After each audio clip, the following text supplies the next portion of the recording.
Hello guys ඔයාලා හැමෝම මගේ Movie Tales YouTube channel එකට සාදරයෙන් පිළිගන්නවා. ඉතින් අද මම අරගෙන ආවේ මේ අන්දි series එක. මේ අන්දි series කියන්නේ තායිලන්තයේ නිර්මාණය වෙච්ච comedy romantic BL drama series එකක්. ලොකු සමාගමක CEO කෙනෙක් වෙච්චි තී සහ සරල ජීවිතයක් ගත කරන ෆොටෝග්‍රැෆර් කෙනෙක් වෙච්චි පීච් ගැන තමයි මේ කතාව. තීට ආදරය ගැන කිසිම අත්දැකීමක් නැති හින්දා එයා පීච්ගෙන් ආදර පාඩම් ඉගෙන ගන්නවා. හැබැයි මේ ආදර පාඩම් අතරතුර දෙන්න අතර අමුතු සම්බන්ධයක් ආරම්භ වෙනවා. ඉතින් අපි යමු අපේ අලුත් කතාවට. කතාව පටන් ගන්නේ අපේ කතාවේ ප්‍රධාන චරිතයක් වෙච්ච පීච්ගේ පොඩි හැඳින්වීමකින්. එයා ගොඩාක් ආස කරන මියුසික් ඉන්ස්ට්‍රුමන්ට් එකක් ප්ලේ කර කර ඉන්න ගමන් එයා ගැන අපිට කියනවා. පීච් ගොඩාක් දේවල් වලට දක්ෂයි.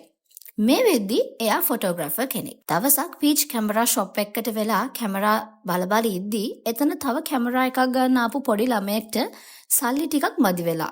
ඉතින් පීච් ඒක දැකලා එයාගේ කැමරා එකක් ඒ ළමයාට දෙනවා. එතකොට පීච් කියන්නේ හරිම අහිංසක අනිත් අය ගැන හිතන හරිම හොඳ කොල්ලෙක්. ඒ වගේම පීච් කියන්නේ නිකන් ෆොටෝග්‍රැෆර් කෙනෙක් නෙමෙයි.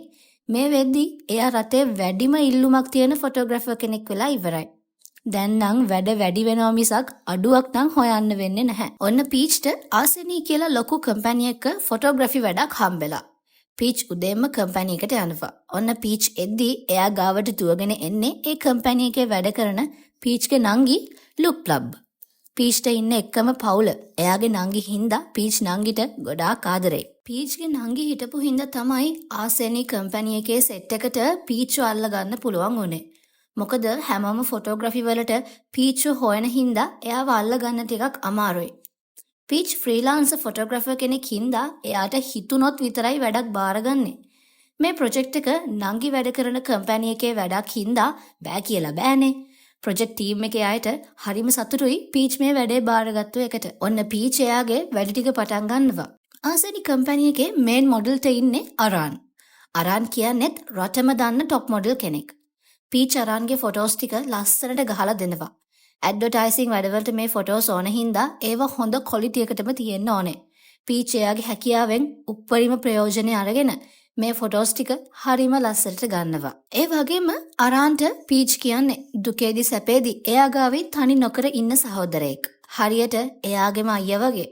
ඉතින් පීච් අරාන්ට ගොඩාක් ආදරේ. එයාව බලා ගන්නවා තමන්ගේ මල්ලි වගේම. ඔන්න අද අරාන්ගේ මූණ පොඩ්ඩක් හොඳ නෑ. මොකද එයාට තවාන් කෝල් කරනවා. තවාන් කියන්නේ අරාන්ගේ එක්ස් බොයිෆ්‍රෙන්ඩ්. හැබැයි දැන් නම් ඒ දෙන්න බ්‍රේක් අප් වෙලා ඉන්නේ. ඒ හින්දා අරාන්නේ කෝල් එක ආස කරන්නේ නැහැ. ඒ වගේම ආසෙනි කම්පැනි එකේ අලුත්ම බ්‍රෑන්ඩ් ඇම්බැසඩර් තමයි අරාන්. අරාන්නේ නිවුස් එක පීච්ට පෙන්නනවා. පීච්ගේ පෝස්ට් එක දිගේ පහලට යනවා. එතකොට එයා දකිනවා තීරකිට් කියන ලී කියලා නම ගහපු තවත් හැන්සම් කොල්ලෙක්ගේ ෆොටෝ එකක්. ඔන්න ඊට පස්සේ අපි යනවා කතාවේ අනිත් ප්‍රධාන චරිතයක් බලන්න. ලොකු මැන්ෂන් එක කාමර දෙකක් විතර ලොකු බාත්රූම් එකක් ඇතුලේ බොඩිගාඩ්ස්ලා ගොඩාක් තියාගෙන බාත් ටබ් එකේ ටැප් එකේ ඉඳලා අඳින ඇඳුම වෙනකම්ම තමන්ගේ නමත් ගහගෙන මේ ඉන්නේ වෙන කවුරුත් නෙමෙයි. අපේ මාෆියා බොස් තීරකිට් කියන ලී. එයාගේ වටේට ඉන්න බොඩිගාඩ්ලට කියලා ලස්සනට පිළිවෙලට එයාගේ ඇඳුමක් අඳවගෙන කොණ්ඩේ හදාගෙන පර්ෆියුම් ගහලා පොඩි වැරද්දක් වුණත් බොඩිගාඩ් කෙනෙක්ව මරයි කියලා හිතන ලුක් එකකුත් දීගෙන තී මේ මොකටද ලෑස්ති වෙන්නේ? එයාගේ කම්පැනි එකේ අලුත්ම පර්ෆියුම් කලෙක්ෂන් එක එලි දක්වන එකේ පාටි එකට යන්න. තීගේ පර්සනල් බොඩිගාඩ් තමයි මොක්. තීගේ හැම වැඩක්ම එයා ළඟින් ඉඳලා කරලා දෙන්නේ මොක්. හැබැයි අද තී කම්පැනි පාටි එකට යන්න නම් අයිතිකාරයා විදියට කතාවක් දෙන්න නෙමෙයි. මොක් කියනවා අරාන් මේ වෙද්දිත් ඇවිල්ලා ඉන්නේ කියලා. ඒක ඇහුණාට පස්සේ අමුතු හිනාවකුත් දාගෙන තී වෙන මේ පාටි එකට යන්න ලෑස්ති වෙනවා. ඔන්න පීච් නම් මිනිස්සු ගොඩාක් ඉන්න තැන් වලට කැමති නැහැ. හැබැයි ඉතින් අරන් දඟලලා පීච් වදයාගේ කම්පැනි පාටි එකට ගෙන්න ගන්නවා. පීච්ට කොහෙවත් යන්න එපා කියලා අරන් යනවා බාත්රූම් එකට ගිහිල්ලා එන්න. අරන් බාත්රූම් එකට ගිහිල්ලා එන්නේ අද්දී එක පාටම එයාව බොඩිගාඩ්ස්ලා ගොඩාක් ඇවිල්ලා වට කර ගන්නවා. අරන්ට යන්න දෙන්නේ නැහැ. තුවක්කු පවා පෙන්නලා එයාව බය කරලා. කොහොම හරි වෙලාවටම බාත්රූම් එකට ආපු පීච්ට ඔය සද්ද ඇහෙනවා. ගිහින් බලද්දී පීච් දකින්නේ අරාන්ව වට කරගෙන ඉන්න එක. පීච් හිතන්නේ මේක විහිළුවක් කියලා. අර වට වෙලා ඉන්න අයගෙන් සමාව ඉල්ලලා පීච් අරාන්ව එක්කගෙන යන්න හැරෙද්දිම පීච්ගේ මූණට හම්බෙන්නේ හිනාවක්වත් නැතුව නපුරු විදියට මේ දෙන්න දිහා බලන් ඉන්න තී. පීච් කිසිම ගාණක් නැතුව එයාගෙනුත් සමාව ඉල්ලලා අරන් වෙක්කගෙන එතනින් ඉක්මනටම යනවා. තීගේ ප්ලෑන් එක මේ කොහෙවත් යන කොල්ලෙකින්ද විනාශ වෙච්ච හින්දා මොක් අහනවා අරන්ව ඇදගෙන වාහනයට දාගන්නද කියලා. හැබැයි ඒ වෙලාවේ තී මොනවත් කරන්න එපා කියලා එයාටම කියාගන්නවා මගෙන් ගැලවුණා කියලා නම් හිතන්න එපා කියලා. පීච් අරන්ව ඇදගෙන එනවා මොකද්ද ඒ උනේ කියලා අහගෙනම. අරන් අනේ මන්ද කියලා පීච් එක්ක වෙච්චි කතාව කියනවා. එක පාරටම එයාලා මට මිලියන 10ක චෙක් එකක් දුන්නා. ඊට පස්සේ මොක් ඇවිල්ලා අරන්ට කියලා බොස්ට අද රෑ එයත් එක්ක ගත කරන්න ඕනේ කියලා. හැබැයි අරන් නම් කෙලින් මේක ප්‍රතික්ෂේප කරලා. තීට සල්ලි කියන්නේ හරිම සුළු දෙයක්. එයා කිසිම ගාණක් නැතුව සල්ලි හිතන විදියට විසි කරන කෙනෙක්.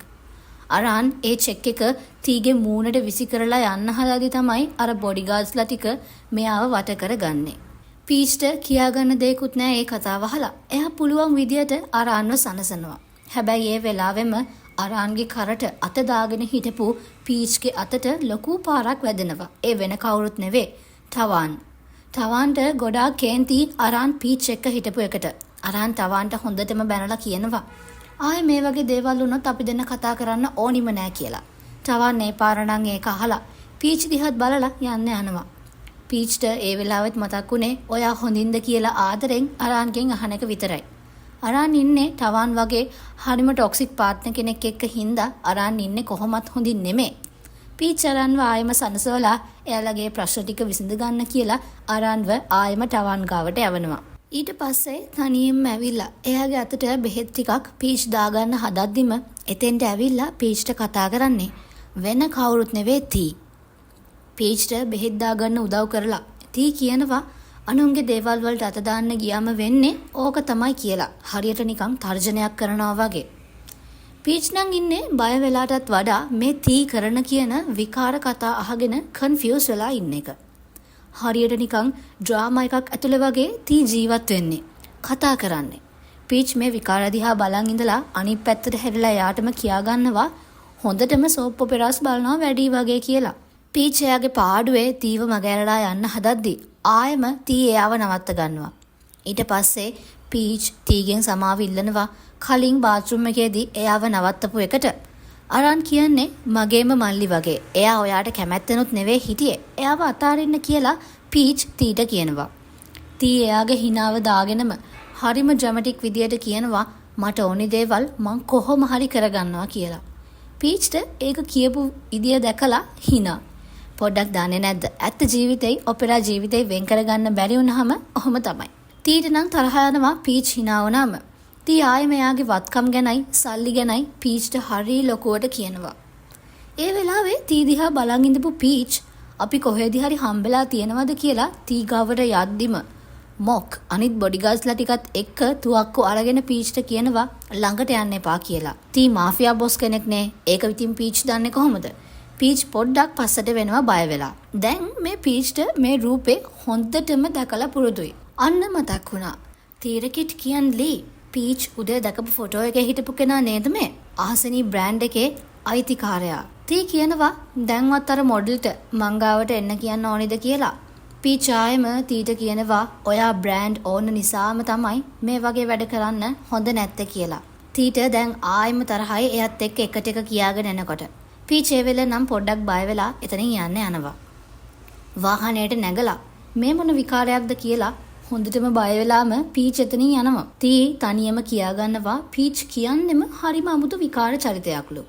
එහෙම වෙන්නේ නැපයි. පීච් හැසිරෙන්නේ සාමාන්‍ය මිනිස්සෙක් වගේනේ. මොක් පැත්තක ඉඳගෙන සනසුම් සුසුම් හෙලනවා එයාගේ ඩ්‍රැමටික් බොස් දිහා බලාගෙන. පීච් ගෙදර එද්දී තාමත් නිදි නැතුව වැඩවලට හිර වෙලා ඉන්නේ නංගි. ප්‍රොජෙක්ට්ස් වල වැඩ ගොඩායි. හැබැයි අපේ පීච්ගේ ෆොටෝග්‍රැෆි හින්දා වැඩ ටිකක් ලේසි. එඩිට් කරන්න එහෙම දෙයක් ඇත්තෙම නෑ වගේ. නංගි ෂේප් එකේ පීච්ගේ අතත් අල්ලගෙන කියනවා ආසෙනි කම්පැනි එකේ රෙගියුලර් ෆොටෝග්‍රැෆර් වෙන්නකෝ අයියේ කියලා. ආසෙනි ඔන්න ඒක නම් ටිකක් වෙන්නේ නැති වැඩක් වගේ.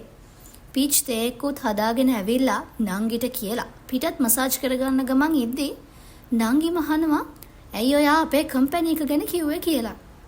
පීච් අහනවා ඔයා කම්පැනි එකේ අයිතිකාරයව හම්බෙලා තියෙනවද කියලා. ප්ලබ් කියනවා මිස්ටර් තී නේද? එයා කම්පැනි එකට ආපු ගමන්ම යන්නේ උඩම තට්ටුවට. ඒ තට්ටුවට සාමාන්‍ය අපිට යන්න බෑ. ඒ නිසා එයාව හම්බෙලා නම් නෑ කියලා. පීච් කියනවා මට එයාව පාටි එකේදී හම්බුණා කියලා. නංගි කියනවා ඔය දෙන්නා කතා කරේ නෑ නේද? එයාගෙන් ඈත් වෙලා ඉන්න එකම තමයි හොඳ. මොකද මිනිස්සු නම් කියන්නේ එයා ගාව හිටියත් ගොඩාක් බය හිතනවා කියලාලු. පීච් කියනවා එච්චරම එයා අවුල්ද කියලා. නංගි කියනවා කටකතාවක් තියෙනවලු. එයා මේ ආසෙනි පර්ෆියුම් කම්පැනි එක දාලා තියෙන්නේ මාෆියා බිස්නස් වලින් හම්බෙන සල්ලි එළියට දාන්න බැරි හින්දා. කළු සල්ලි සුදු කරලා පෙන්වන්න පුළුවන් දෙයක් විදියටලු. ඒ වගේම සමහර දවස්වලට තීගේ ඇඳුම් වල ලේ පැල්ලම් පවා තියනවලු. පීච්ට ඒක ඇහිලා නම් තවත් බය හිතෙනවා. ගෙදර හොඳට පුටුවකටත් වෙලා ටීවී එකේ සෝප් ඔපෙරා එකක් බලාගෙන හරිම විනෝදෙන් ඒ ඩ්‍රාමා එකේ දෙබස් ඒ විදියටම කඩපාඩමෙන් කියලා. එයාගේ ඩ්‍රාමා ලෝකෙට වෙලා තී ඉන්නවා. ඒ වගේද තී ඒ වෙලාවෙම මොක්ට කියනවා channel එකේ ඒ ඔපෙරා එක විතරක්ම දිගටම පෙන්වන්න කියලා. කොච්චර බැලුවත් ඒකේ පා වෙන්නේ නැද්ද කොහෙද? මොකද එච්චරටම එයාගේ ලෝකේ මේ සෝප් ඔපෙරාස් විතරයි. මොක් හොඳට දන්නවා එයාගේ බොස් මේ එන්නේ මොකටද කියලා. ඒ හින්දා ඊළඟ දවසේ මොක් තී ඉස්සරහින් තියන්නේ අරාන්ගේ වගේම පීච්ගෙත් විස්තර ඔක්කොම තියෙන ෆයිල් දෙකක්. තී අරාන්ගේ ෆයිල් එක පැත්තකින් තියලා පීච්ගේ විස්තර ටික බලනවා. ඒකල්ලා මොක්ට කියනවා හොඳ කැෆේ එකක් බුක් කරන්න කියලා. මොක් කියනවා අද නම් අරාන්ට වැඩ කියද්දිම තී කියනවා මං කිව්වේ අරාන් ගැන නෙවෙයිනේ කියලා. මොක්ට නම් මේ පැඩලිලි වලින් බේරෙන්න වෙන්නේ නැහැ. දිග හොඳ ලොකු නින්දක ඉන්න පීච් මේ නිවාඩු දවසෙත් උදේම හැරවෙන්නේ ගෙදර බෙල් එක රින් වෙච්ච සද්දට. උදෙන්ම නිදා ගන්න දෙන්නෙත් නැහැ කවුද මන්දා. පීච් නිදි මතේම නැගිටලා ජනේලෙන් බලාදී දකින්නේ ගෙදර ගේට් එක ඉස්සරහා ඉන්න මොක්ව. එයාලා ගෙදරත් හොයාගෙනද? ඔයා ඉවරයි පීච් කියලා එයාටම කියාගෙන පීච් බයෙන්ම ඇඳට වෙලා ෂීට් එකෙන් ඔළුවත් වහගෙන ඉන්නවා මම ගෙදර නෑ කියලා. හැබැයි දොරත් කඩාගෙන කාමරේ ඇතුළට එන්නේ තී ෂීට් එක උස්සලා ඒකේ අස්සේ ඉන්න පීච්ට තුවක්කුවක් දික් කරලා මරන්නයි යන්නේ. පීච් බයෙන්ම කෑ ගහනවා. මෙහෙමයි. තීගේ වැඩවල හැටියට ඒ වගේ දෙයක් වෙන්න පුළුවන් කියලා පීච්ට තේරුණා විතරයි පීච් හරිම අහිංසකයා වගේ ගිහිල්ලා ගේට් එක අරිනවා මොක්ට. මොක් කෙලින්ම කියනවා පීච්ට ලෑස්ති වෙන්න කොච්චර වෙලා ඕනිද? අපේ බොස්ට ඔයා එක්ක දවල් කැම්පකට යන්න ඕනි කියලා. පීච් කන්ෆියුස් වෙලා කායක දිහා බලද්දී ඒකේ ඇතුලේ තී ඉඳගෙන පීච්ට කියනවා මං ඔයාට විනාඩි 15ක් දෙන්නම් කියලා. එදා වගේ කියවන්න යන්නේ නැතුව පීච් අද නම් දුවනවා ටක් ගාලා මූණ සෝදගෙන ඇඳුමක් දාගෙන එන්න මේ බයටම. ඇයි ඉතින් තී ඊළඟට මොනා කරයිද කියලා දන්නේ එයාම විතරයි. ඊට පස්සේ ඉතින් තී ඉන්න කායකටම පීච්ට නගින්න වෙනවා. පීච් සද්ද නැතුව තී දිහා හොරෙන් බලාගෙන යනවා. තී කියනවා ඇයි මේ බය වෙලා වගේ? කෝ ඊයේ තිබ්බ කට කියලා. පීච් ෂේප් එකේ ඒකට සමාව ඉල්ලනවා. පීච් ගොඩක් බයෙන් ඉන්නේ දැන් නම් තීට ඇයි නංගිත් ඊයේ බය හිතෙන කතා ගොඩක් කිව්වනේ. ඔන්න තී පීච්ව කන්න එක්කන් එනවා හොඳ රෙස්ටොරන්ට් එකකට. කොච්චර හොඳද කියනවනම් තී බොඩිගාඩ්ස්ලා ගොඩකුත් එක්ක දිග්ගම දිග මේසක එක පැත්තක. අනිත් පැත්ත පීච්ට. තී කියනේවා මේ පැත්තට ඇහෙන්නෙත් නැහැ එච්චරටම දිග මේසයක්. පීච් මේ විකාරවලට රියැක්ට් කරන්නේ කොහොමද කියලා හිතන්නකෝ. ඒ වැඩේ හරියන්නෙම නැති තැන පීච් එයාගේ පුටුව උස්සගෙන යනවා තී ගාවින් ඉඳගන්න. මේ වගේ වැඩ කවදා වෙච්ච දේවල්ද තීගේ ලෝකේ නම්. දැන් පටන් ගමුකෝ කතාව. ඇයි මේ තී පීච්ව මෙහෙට එක්කන් ආවේ? ඩ්‍රාමා දෙබස් වගේ නෙවෙයි මේවා.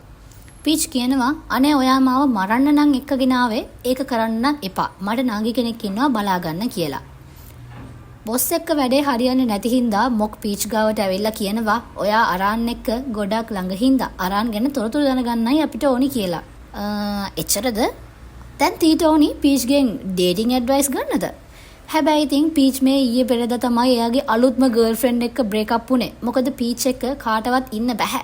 එයා කම්මැලි වැඩි කියලා කෙල්ල ඔක්කොම පීච්ව දාලා යනවා. එතකොට පීච් දැන් සිංගල් හරිද? මේ දෙන්නට විතරක් කන්න ගමකට හරියන කෑම පීච් ඉස්සරහා. පීච්ට මේවා ඇත්තටම හුරු නෑනේ. හරි අපි දැන් වැඩේ පටන් ගමුකෝ. පීච් කියනවා තීට ඔයාට ඇත්තටම අරාන්ව ඩේට් කරන්න ඕනි නම් මං ඒකට උදව් කරන්නම්. හැබැයි වෙන දේවල් වලට නම් මං ඒකට උදව් කරන්නේ නැහැ. මොකද අරාන් කියන්නේ ඒ වගේ කෙනෙක් නෙමෙයි කියලා. තී කල්පනා කරලා අහනවා කොහොමද එයාට මුලින්ම කතා කරන්න කියලා. ඔන්න පීච් කියනවා ඉස්සෙල්ලාම තෑග්ගකින් වගේ පටන් ගන්න කියලා. කා එකක් හොඳයිද කියලා තී පීච්ගෙන් අහනවා. විකාරද? පොඩි මල් බොකි එකක් හොඳටම ඇති කියලා මේ විකාර අහන් ඉන්න බැරුව පීච් කියනවා. පීච් මතක් කරලම 100 පාරක් විතර කියනවා පොඩි මල් බොකි එකක් කියලා. මොකද තීගේ හැටියට නම් ගෙයක් විතර ලොකු බොකි එකක් උස්සන් එන්නත් බැරි නෑනේ අරන්ට දෙන්න. අරානු සතුටු කරන්න ඒ වගේ පොඩි දෙයක් හොඳටම ඇති කියලා පීච් කියනවා. තී අහනවා එතකොට ඔයා මොනවාට දාස කියලා. ඔය කතා ඔක්කොම ඉවර වෙලා යද්දී තී පීච්ට කියනවා අද මං ඔයාගේ වෙලාව ගත්තනේ ඔයාට කීයක් ඕනද කියලා. ඔන්න පීච්ට ඒ වෙලාවේ නම් තරහ යනවා. මොකද එයාට සල්ලි දෙන්න හදන්නේ කියලා.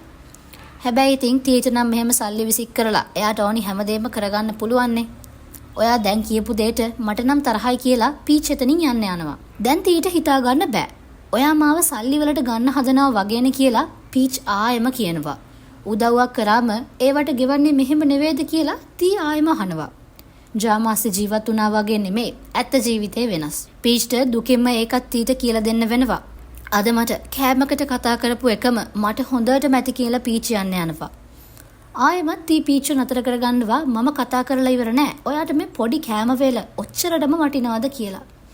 තීට සාමාන්‍ය දෙයක් වුණාට මේ කෑම වේලම ගොඩාක් ලොකු ගානක එකක්. පීච් තීට බනිනවා මං වගේ නම් මේ සල්ලි මෙහෙම විසි කරන්නේ නැහැ. අනික අරන්ගෙට විස්තර අහගන්නද මේ වගේ ලොකු දෙයක් කරේ. ඒක ඔයාට පාඩුවක් නෙවෙයිද? ඔයාට තාම මට සල්ලි දෙන්න ඕනද කියලා. ඒ වුණාට තීට මෙයා කියන විකාර තේරෙන්නේ නෑලුනේ. ඉතින් මිනිස්සෙක් මොකක් හරි උදව්වක් කරාම ඒකට හදවතින්ම thank you කියන වචනේ විතරක්ම ඇති කියලා පීච් කියලා දෙනවා. ටිකක් වෙලා කල්පනා කරපු තී ඔන්න එයාගේ ජීවිතේ පළවෙනි පාරට එයාගේ කටින්ම පීච්ට ස්තුති කරනවා. මොක් හැරිලත් බලනවා මේ මොන පුදුමයක්ද කියලා. ඔන්න ඒක ඇහුනට පස්සේ නම් පීච්ට සතුටුයි. ඒකට කමක් නැහැ කියලා පීච් කියනවා. දැන් තීගේ ඔළුවේ පීච් ඒකට කමක් නැහැ කියපු එක වචනයක් ගානේ ප්ලේ වෙනවා. හරිම අමුතුයි. වටපිට කතා කරන ඒවාවත් ඇහෙන්නේ නැහැ. පීච් හයියෙන් තීට කතා කරලා අමුතු විදියට බලලා යන්න යනවා. රෑ වෙලා තී මොග්ගෙන් අහනවා හෙට කම්පැනි එකේ ෂූටින් නැද්ද කියලා. ෂූටින් නම් තියෙනවා. අරාන් තමයි සුපුරුදු විදියට මොඩල් විදියට ඉන්නේ. හැබැයි ෆොටෝග්‍රැෆර් නම් පීච් නෙවෙයි කියලා මොක් කියනවා. ඒකට දුක හිතෙන විදියට හා කිව්වට පස්සේ මොක් කියනවා හැබැයි පීච් එනවා අනිත් වැඩවලට කියලා. ඔන්න එතකොටම තී මොක් දිහා බලලා කියනවා ආයේ කතාවක් කියද්දි ඔක්කොම එකට කියන්න කියලා. මොක්ට හිතා ගන්න බෑ. තීට එයාගේ සුපුරුදු හිනාව යනවා. ඒකල මොක්ට කියනවා අරන්ට චූටි මල් බොකේ එකක් ඕඩර් කරන්න කියලා. ඒ විතරද? පීච් දවල් කිව්වා වගේම එයා ආස චොක්ලට් ටිකක් ඕඩර් කරන්න කියලා කියනවා. දැන් මේ අරාන්ව පැත්තක දාලා චොක්ලට් ඕඩර් එක හදන්න ඕන විදිය ගැන පියවරෙන් පියවර තී මොක්ට කියනවා.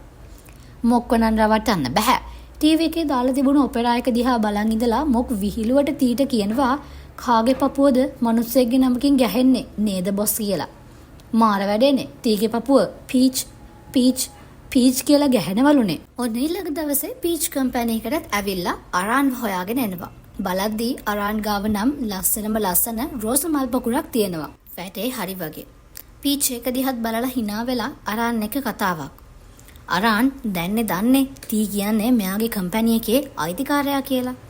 පීච් ඉතින් තී ගැන ගොඩාක් නරකක් අරාන්ගේ හිතේ ඇති වෙන්නේ නැති වෙන්න එදා රෑ උණු දෙයට වෙන්නේ නැති මේ මල් දෙවලා තියෙන්නේ. ඔයාගෙන් සමාව ගන්න කියලා දානවා. අරාන් ටිකක් වෙලා කතා කර ඉඳලා එයාගේ වැඩවලට යන්න යනවා. පීච් අර මල්වල ෆොටෝස් ටිකක් ගහ ඉන්නකොට පාර්සල් එකක් එනවා පීච්ට. කාටද කියලා දන්නෙත් නැහැ. මේකත් අරාන්ට වෙන්නේ නැති කියලා පීච් එක බලන්නෙත් නැතුවම අරාන්ට දෙනවා. අරාන් මේක ඇරලා බලද්දී ඒකේ ඇස්සේ තියෙන්නේ චොක්ලට්. අරාන් අහනවා කවුද මේවා මට දුන්නේ කියලා. පීච් කියනවා ඔයාට මල් දුන්නු කෙනාම තමයි කියලා. හැබැයි ඉතින් මේ චොක්ලට් අරාන් කැමති විදිහේ ඒව නම් නෙමෙයි. මට ඒවා එපා. ඒවා ඔයාම කන්න කියලා අරාන් මේක පීච්ට දෙනවා. පීච් නම් මාසම විදියට තමයි ඒ චොක්ලට් ටික හදලා තියන්නේ. ඊට පස්සේ අරාන් යනවා එයාගේ ෂූට් එකට. ප්‍රොජෙක්ට් මැනේජර් මෙයාලට වැඩ ටික වෙන්න ඕනි විදිය කියලා දීලා අනිත් පැත්ත හැරෙද්දිම නපුරු මූණකුත් දාගෙන මේ පැත්ත බලන් ඉන්නේ කවදාවත් මෙයාලා වැඩ කරනවා බලන්න ආපු නැති ආසෙනී අයිතිකාරයා මිස්ටර් ටී. මේ මොන පුදුමයක්ද මේ? ඔන්න එයාව දැක්ක විතරයි මැනේජර් නම් ඉන්න තැනත් අමතක වෙනවා. ඇයි දැන් මේක බලන් ඉද්දී වැඩ ටික වැරද්දක් නැතුවම හොඳට වෙන්නත් එපයි. මුළු ටීම් එකෙම ස්ට්‍රෙස් වෙලා නැත්තේ පීච් විතරයි. අනිත් හැමෝම බය වෙලා තී එක පාටම පල්ලෙහාට ආපු එක ගැන. තී මූණත් හරව පීච් දිහා බලාගෙන ඉඳලා පීච් වැඩ කරන්න පටන් ගත්තා විතරයි එයා ගාවට යනවා. හේ පාර මොකද උනේ? තීට පොඩ්ඩක් තරහ ගිහිල්ලා පීච්ට අරන් දීපු චොක්ලට් එක වෙන කෙනෙක්ට දුන්නා කියලා. ඔයාට ඕකවත් තේරෙන්නේ නැද්ද? මම මොන එකකටද පීච් හැඩෙන්න චොක්ලට් එවන්නේ? ඔයාට නෙවෙයි නම් කියලා තී බනිනවා. අප්පට සිරි. ඒ චොක්ලට් පීච් හැඩයටද තිබුණේ? ඒ තරහත් තියාගෙනම තී අහනවා රැට කන්න ඕනි මොනවද කියලා. ඒ වුණාට තාම දවල්නේ. රැට කන්නේ මොනවද කියලා පීච් දන්නේ නැහැ. හැබැයි ඉතින් තී එක එහෙම බෑනේ. පොඩ්ඩක් විතර බය වෙලා පීච් කියනවා එහෙනම් අපි බාබකියු කමු කියලා. හරි එහෙනම් මං ඔයාව හරියටම හවස 6ට ගන්නම් කියලා තී යන්නේ යනවා. දැන් ඔය පොඩි දෙය කියලා යනද තී පල්ලෙහාට ඇවිල්ලා තියන්නේ. පීච් ආයෙම කන්ෆියුස්ඩ්. මොක්ට කරගන්න දෙයක් නැහැ. එයාගේ බොස් පස්සෙන් යනවා මිසක්. ඔන්න තී රැට බාබකියු වලට පීච් වල රෙස්ටුරන්ට් එකකට එක්කන් ඇවිල්ලා. බොඩි ගාඩ්ස් ලගිනුත් වට වෙලා. කවුද හිතුවේ එහෙම කන්න වෙයි කියලා. පීච් කැම ටික හදාගෙන කන්න පටන් ගන්නවා. හැබැයි තී කන පාටක් පේන්න නැති හින්දා පීච් තීගේ ප්ලේට් එකට කැම ටිකක් බෙදන්න ළඟට යද්දිම තී පීච්ගේ අත තල්ලු කරනවා ඔයා මොකද්ද ඔය කරන්න කියලා. පීච්ගේ අතත් හොඳටම පිච්චෙනවා අර ගින්දර සැරට. පීච් ටක් ගාලා සොරි කියනවා තීට. ඔන්න එතකොට තීට ආයෙම දුක හිතෙනවා එයා කරපු වැඩේට. ඊට පස්සේ තී හිතලම එයාගේ ප්ලේට් එක පීච් අතට දෙනවා. පීච් ඒකට කැම ටික බෙදලා කන්න තීට හදලා දෙනවා. පීච්ට වතුර එක අල්ල ගන්නවත් බෑ. එයාගේ අත හොඳටම පිච්චිලා. එතකොට තමයි තී ඒක දකින්නෙත්. ඒකට කමක් නෑ කියලා පීච් කියනවා. රැට කෑම අරගෙනත් ඉවර වෙලා තී පීච්ව ගෙදරටම ගෙනත් දානවා. පීච් කායකෙන් බහින්න කලින් තී පීච්ගේ අතිනුත් අල්ලගෙන කියනවා අපි හොස්පිටල් එකට යමු කියලා. මේ චූටි තුවාලෙට හොස්පිටල් ගිහින් වැඩක් නෑනේ. ඒ වුණාට ඔයා ගෙදරන ටිකේම මාත් එක්ක කතා කරේ නෑනේ කියලා තී කියනවා. පීච් කියනවා මං කතා කරේ නැත්තේ මට ඕනි නැති හින්දා. එහෙම නැතුව මේ තුවාල රිදෙන හින්දා නෙමෙයි කියලා. ඔන්න තීට ආයෙම දුක හිතෙනවා ඒ ඇයි කියලා. තී පීච් පස්සෙන්ම ගිහිල්ලා අහනවා ඔයා මාත් එක්ක තරහ මං ඔයාට රිද්දුව හින්දාද කියලා.